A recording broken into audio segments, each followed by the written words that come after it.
আসসালামু আলাইকুম, আমন্ত্রণ জানাচ্ছি আজকে এপিসোডটি দেখার জন্য। আশা করছি কাছে দূরে সবাই অনেক বেশি ভালো আছেন। সচরাচর আমরা যেই সিঙ্গারা সমুচা খাই তার চেয়ে একটু অন্যরকমভাবে আজকে একটা স্ন্যাক্স রেসিপি শেয়ার করছি। দারুণ মুচমুচে, খুবই কম সময়ে ভিতরে পুরোটা চিকেন বল দিয়েই তৈরি করে নেব। আর ভালো লাগলে লাইক, কমেন্ট আর শেয়ার করে পাশে থাকতে পারেন।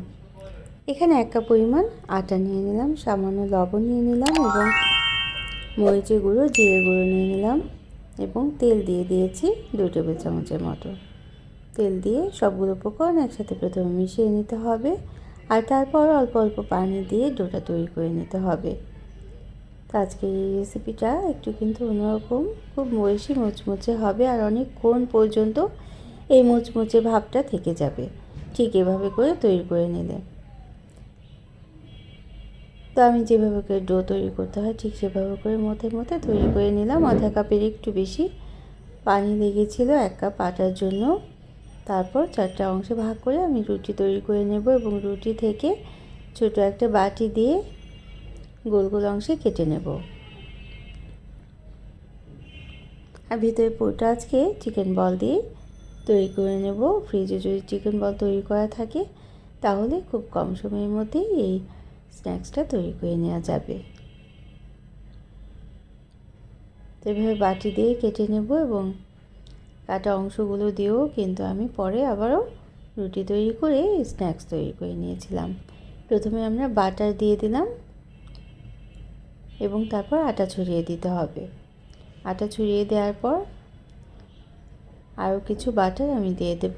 বাটার দিয়ে এভাবে করে একটা রুটির মধ্যে ছোট একটা গোল অংশের মধ্যে তৈরি করে নিতে হবে। তারপরে একটা রুটির উপরে আর একটা রুটি রেখে দিতে হবে এবং দেখে কিন্তু বুঝে নিতে হবে আমি কিভাবে করছি।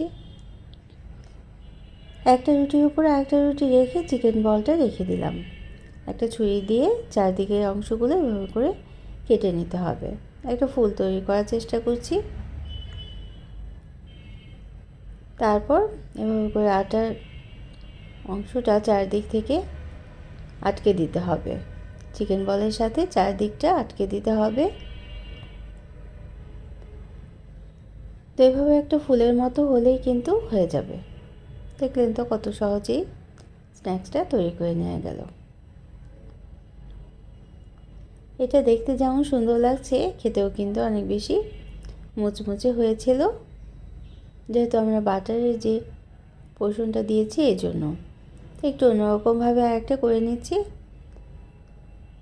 তো কয়েকটা স্ন্যাক্স তৈরি করেছি বিভিন্নভাবে, শেপে বিভিন্নভাবে দিয়ে দিলাম এবং তেলটা খুব ভালোভাবে গরম করে নিতে হবে, গরম করে ভেজে তুলতে হবে। তো এই পর্যন্ত যারা দেখলেন একটা লাইক দিতে ভুলে গিয়েছেন, অবশ্যই একটা লাইক দিয়ে দিতে পারেন আর প্রয়োজনে কমেন্ট করতে পারেন এবং শেয়ার করতে পারেন ফ্রেন্ডস অ্যান্ড ফ্যামিলির সাথে। আর যারা প্রথম ভিজিট করছেন তারা চাইলে চ্যানেলটিকে সাবস্ক্রাইব করে বেল বাটনটাকে প্রেস করে রাখতে পারেন, তাহলে নোটিফিকেশন পেয়ে পরবর্তী রেসিপিগুলো দেখে নিতে পারবেন। যারা সাথে আছেন সবসময় সাপোর্ট করছেন তাদের জন্য রইল অসংখ্য অসংখ্য ধন্যবাদ। স্ন্যাক্সগুলো এভাবে করে ভেজে তুলতে হবে। লো মিডিয়াম আঁচে ভেজে নিতে হবে, কারণ একটু সময় নিয়ে না ভাজলে কাঁচা থেকে যেতে পারে ভিতরের দিকটা। যেহেতু আমরা চারদিক থেকে কয়েকটা ভাঁজ দিয়েছি এজন্য একটু সময় নিয়েই ডুবো তেলে ভেজে নিতে হবে।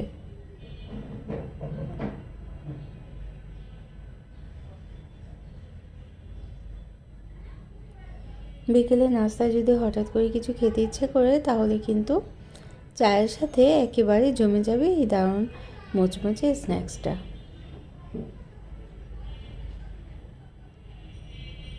মাত্র 1 কাপ আটা দিয়েই তৈরি করে নেওয়া যাবে যদি চিকেন বলটা আমাদের আগে থেকেই রেডি করা থাকে।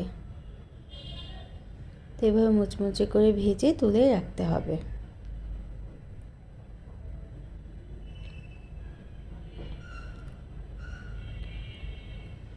তো যারা এতক্ষণ সাথে থাকলেন সবার জন্য রইল অসংখ্য অসংখ্য ধন্যবাদ। সবাই অনেক বেশি ভালো থাকবেন।